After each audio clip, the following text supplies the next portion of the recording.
Voilà, c'est parti pour cette épreuve d'ouverture. Une nouvelle fois, Tickle My Cluster a marqué un temps d'arrêt alors que Ketenup a marqué complètement son départ. Avantage à Credit Line qui se montre le plus rapide devant Blessed Arabian à son extérieur. Ensuite, Real Calice qui est en troisième position sur les barres. Love Bug à son extérieur. Ensuite, il y a Wise Owl à son extérieur. Il y a French Lightning Smuggler se retrouve en 6-7e position côté corde. Juste derrière, il y a Tickle My Cluster. Ensuite, Palatino et Ketenup qui s'est bien repris en pleine descente. Finalement, Blessed Arabian est parti avec deux longueurs d'avance sur Credit Line qui est en deuxième position. En troisième position, Love Bug. En quatrième position, nous retrouvons Real Calice rejoint à l'extérieur par French Lightning. Wise Owl se retrouve en sixième position sur les barres. Juste derrière, il y a Fleeting Moment Smuggler, Tickle My Cluster, Palatino et Ketenup à 600 mètres du poteau. Blessed Arabian et Vinay Naiko, peut-être sa 100e victoire ici au Champ de Mars. Deux longueurs d'avance sur Credit Line. En troisième position, Love Bug. French Lightning continue sa progression à l'extérieur. Real Calice rejoint par Wise House. Smuggler est lancé à l'arrière à 300 mètres du poteau avec Blessed Arabian qui veut toujours très bien à l'avant. On tente de revenir avec Credit Line, French Lightning, Wise Out également là, en pleine ligne droite finale. Blessed Arabian a toujours l'avantage. Credit Line tente de venir à l'extérieur, Wise Out également là, mais Blessed Arabian a toujours l'avantage. Wise Out à l'extérieur a dominé Blessed Arabian. Wise Out va laisser s'imposer. Wise Out devant Blessed Arabian. Très heureux après la victoire de Wise Out, ramenée victorieusement par ses propriétaires et qui s'impose dans cette épreuve d'ouverture. Départ de cette deuxième épreuve, un bon départ pour Lombardi. Astrakhan est très sollicité également à la corde qui garde Lombardi à son extérieur. Ensuite, il y a Galveston qui va tenter de contourner de son 10e couloir le peloton. Mais pour l'instant, avantage à Astrakhan devant Lombardi qui se retrouve toujours à l'extérieur. Ensuite, il y a Galveston qui court en dehors de Watt Price qui monte du pas. Ensuite, Umshlanga, Paranoui, Sardonyx, Place on the Bay qui joue beaucoup de la tête, rejoint à l'extérieur par Rue Royale et on ferme la marche avec Royal Dome. Bientôt plus que 800 mètres à parcourir. Astrakhan et Sharman Brown qui contrôlent les opérations. Lombardi est deuxième à l'extérieur de Watt Price qui est troisième et côté corde. Galveston se retrouve à l'extérieur de Humshlanga et de Paranoui. Ensuite, il y a Sardonyx, Rue Royale, Place on the Bay et Royal Dome à 600 mètres du poteau. Astrakhan a toujours l'avantage avec deux longueurs d'avance sur Lombardi, toujours à l'extérieur de Watt et Price. À l'arrière, on tente de se rapprocher avec Paranoui qui est lancé par François Hérol. Galveston et Umshlanga également aux aguets. Sardonyx juste derrière, les chevaux à bord de la courbe pour entrer en ligne droite finale avec Astrakhan qui a toujours l'avantage. On tente de mettre la pression à l'extérieur avec Lombardi, Umshlanga à la corde. Umshlanga pour l'instant à l'avantage. Sardonyx tente de revenir à l'extérieur, mais Umshlanga a toujours l'avantage. Umshlanga devant Sardonyx, il remonte fort. Umshlanga devant Sardonyx.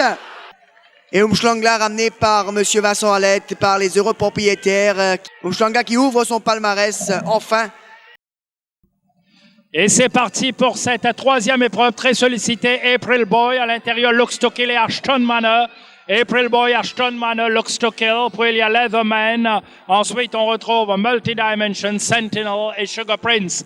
April Boy est parti finalement en tête avec Woodworth en selle avec Ashton Manor. Luxtokill à l'intérieur d'Ashton Manor, Leatherman. Puis il y a Multidimension, Sugar Prince et Sentinel. April Boy contrôle tranquillement la course avec Ashton Manor qui tente de se placer en deuxième position. Luxtokill bien placé à la corde en troisième position. Leatherman, Multidimension, Sugar Prince et Sentinel. April Boy à 600 mètres de l'arrivée a de solides prétentions pour goûter à son premier succès sur le turf mauricien. Ashton Manor reste toujours bien placé, tout comme Luxtokill, Leatherman, Multidimension, ensuite Sugar Prince et Sentinel. April Boy sous la menace d'Ashton Manor de Luxtokill à l'entrée de la ligne droite finale. Alors on verra bien maintenant le sprint final de la course. April Boy avec maintenant Ashton Manor à son extérieur. Ashton Manor est parti monté par Mark Neges. Ashton Manor avec Mark Neges en salle à l'intérieur. Sentinel. Ashton Manor, Sentinel. Sentinel va battre Ashton Manor. Troisième Leatherman. Cette belle ligne droite signée Sentinel, accompagné au paddock par tout son entourage. Quatrième épreuve, Grand Duke a marqué un temps d'arrêt à l'ouverture des boîtes avec Kilto très sollicité pour prendre le commandement. Kilto devant Dandy Rouge, African Ambassador. Ensuite, il y a Lex à l'extérieur. Noble Dancer se retrouve lui à l'extérieur de Insu. Et Grand Duke ferme la marche. Kilto qui a pris les devants, mais Lex semble vouloir lancer l'épreuve sur des bases élevées. Lex qui est parti devant Kilto qui est deuxième. Ensuite, il y a African Ambassador, le favori, qui court à l'extérieur de Dandy Rouge. Juste derrière, Noble Dancer, Insu et Grand Duke à 800 mètres du poteau. Lex et Mark n'est juste de longueur d'avance sur Kilto qui est deuxième. En troisième position, African Ambassador, toujours condamné à l'extérieur de Dandy Rouge. Ensuite, il y a Noble Dancer qui court en dehors de Insu. Et Grand Duke qui ferme toujours la marche à 600 mètres du poteau. Lex va toujours très bien à l'avant et creuse l'écart. De longueur d'avance sur Kilto qui est rejoint maintenant par African Ambassador qui commence son effort. Dandy Rouge toujours quatrième et côté corde. Ensuite, Noble Dancer, Insu commence quelque peu. Et lancé par le cavalier effectif Grand Duke toujours en queue du peloton. Aux abords du dernier tournant, African Ambassador accroche Lex, lancé par Benedict Woodworth et dépose Lex sur place avec Kilto qui tente de s'infiltrer à l'extérieur. Dandy Rouge tente de revenir, mais African Ambassador a toujours l'avantage. Grand Duke fait l'effort à la corde. African Ambassador va aller s'imposer. Troisième victoire consécutive pour African Ambassador qui s'impose dans un très bon chrono. 1 minute 22 secondes et 24 centièmes. Voilà le chrono que réalise African Ambassador. Voilà, les chevaux viennent de s'élancer pour cette épreuve principale. 1800 mètres à parcourir avec un très bon départ de Have Mercy. Mais très vite à l'extérieur, on voit que Medal Ceremony également est très bien parti et met la pression. Mais avantage à Have Mercy devant Medal Ceremony. L'Absum se retrouve en troisième position sur les barres. Ensuite, il y a le favori Harris Game. Juste derrière, il y a donc Brandy Pawnee, Boulette, Maison de Paris et Govoroman. Medal Ceremony, on s'y attendait pas un peu.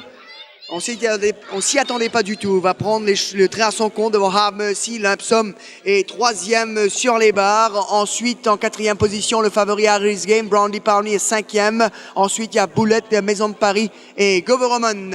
En file indienne avec toujours Medal Ceremony. Voilà que Have Mercy va forcer l'allure à l'extérieur à 1000 mètres du poteau. En pleine descente, donc Have Mercy est parti sous la montre de Samraj Mahadia. Il creuse l'écart à l'avant de longueur d'avance sur Medal Ceremony. L'Absum se retrouve en troisième position. Harris Game est quatrième. Juste derrière, il y a Brandy Pawnee. Govoroman commence son effort à l'extérieur de Boulette et on ferme la marche avec Maison de Paris. À 600 mètres du poteau, Have Mercy et Samraj Mahadia ont toujours l'avantage devant Medal Ceremony qui est deuxième. L'Absum troisième, Harris Game toujours quatrième. Brandy Pawnee est toujours cinquième. Boulette, Govoroman et Maison de Paris. On a déjà passé la rue du gouvernement et on est à 400 mètres du poteau. Have Mercy a toujours l'avantage. Medal Ceremony va mettre la pression. Harris Game a déboîté, tout comme Brandy Pawnee. Quelque peu en embuscade. L'Absum, les chevaux vont aborder la cour pour entrer en ligne droite finale avec Medal Ceremony qui a pris la mesure de Have Mercy. L'Absum tente de s'infiltrer à l'extérieur. Il y a Harris Game. Harris Game pour l'instant à l'avantage. L'Absum remonte fort à l'extérieur. Brandy Pawnee. Mais Harris Game a toujours l'avantage avec l'Absum à la corde. Harris Game, l'Absum. Harris Game devant l'Absum. G de Spéville, messieurs Anil Balgobin, messieurs Hiralal. Départ de la sixième épreuve. Alors là, en bon départ pour Pressline qui va assumer le train avec Borzov également très sollicité à l'extérieur, 1000 à l'intérieur.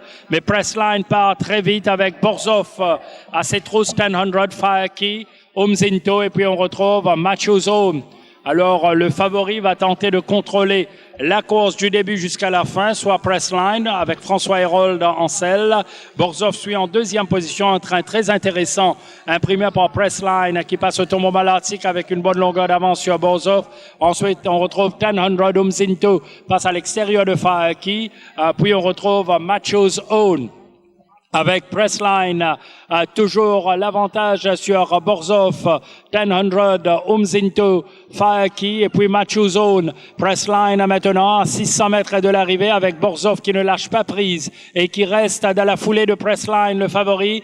Puis on retrouve 1000 et voilà que Umzinto va se rapprocher également. Macho Zone et Faeki. Borzov maintenant va accrocher très sérieusement Pressline à l'extérieur à 300 mètres de l'arrivée. Pressline, Borzov à son extérieur, Umzinto, il faudra suivre le conseil de l'écurie Serge-Henri en pleine ligne droite. Borzov est 4 nettement, Pressline repart avec François Hérold en selle. Pressline a l'avantage à l'extérieur, il y a Umzinto. mais Pressline ne sera pas rattrapé par Macho Zone. Pressline gagne devant Macho Zone, into 1000 balls off. L'écurie Fock se signale avec Pressline, dont c'est la deuxième victoire. Départ déjà de la 7e épreuve. Bon départ pour Kestrel à l'intérieur qui va donc tenter d'assumer le train. Judge Bossman également très bien parti au milieu de la piste. Judge Bossman va disputer le commandement à Kestrel. Elise Romance, Thea Tattoo, Crimson Gown, Little G. Puis on retrouve Long John Silver, Strike Force et Seven Scroll.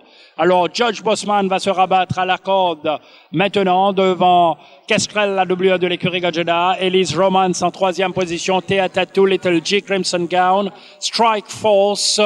Ensuite, on retrouve en queue de peloton Seven Scroll. À l'avant, donc, Judge Bossman s'étend librement en tête de cette épreuve devant Kestrel, Elise Romance qui suit très bien, très à l'aise, confortable en 3e position. Thea Tattoo, Little G. Ensuite, on retrouve Judge Bossman, Seven Scroll, Judge Bossman à l'avant, Strike Force derrière, et puis on retrouve Seven Scroll. Judge Bossman a toujours l'avantage sur Kestrel. Thea Tattoo se rapproche, accroche Kestrel. Faudra suivre donc Elise Romance, Crimson Gown, Little G, qui vont essayer maintenant de se rapprocher, tout comme Long John Silver. Judge Bossman en pleine ligne droite maintenant. Judge Bossman avec Kestrel, Thea Tattoo. Judge Bossman, Kestrel, Thea Tattoo. Est-ce que Little G va trouver le passage? Judge Bossman a toujours l'avantage. Judge Bossman, Elise Romance. Little G va tenter un retour. Judge Bossman a l'avantage. Little G. Little G a l'avantage. Little G, Seven Scroll. Conduit par Yashine Mamdi. Dans l'ultime foulée de la course, il est venu battre Seven Scroll. Voilà, c'est parti pour cette épreuve de clôture. Un bon départ pour Destination Ice Flow. Très sollicité également Voodoo Child, également Spirit qu'on retrouve à l'extérieur. Mais avantage à Spirit, comme on s'y attendait un peu, qui va lancer l'épreuve devant Ice Flow et Eastern Exodus. Ensuite, il y a Destination, juste derrière Voodoo Child. Ensuite, il y a Well Met qui court en dehors de Sir Winston, Soul Power. Et juste derrière, Sunblast, qui a un parcours difficile à l'extérieur. On ferme la marche avec Rivers of Babylon. Spirit lance l'épreuve donc de longueur d'avance devant le favori Ice Flow. En 3e position, il y a Destination qui a son extérieur. Eastern Exodus, juste derrière de leur sillage. Voodoo Child, rejoint par Well Met. Ensuite, Soul Power qui court à l'extérieur de Pleverfield. Juste derrière, on arrive avec Sunblast, Winston et Rivers of Babylon.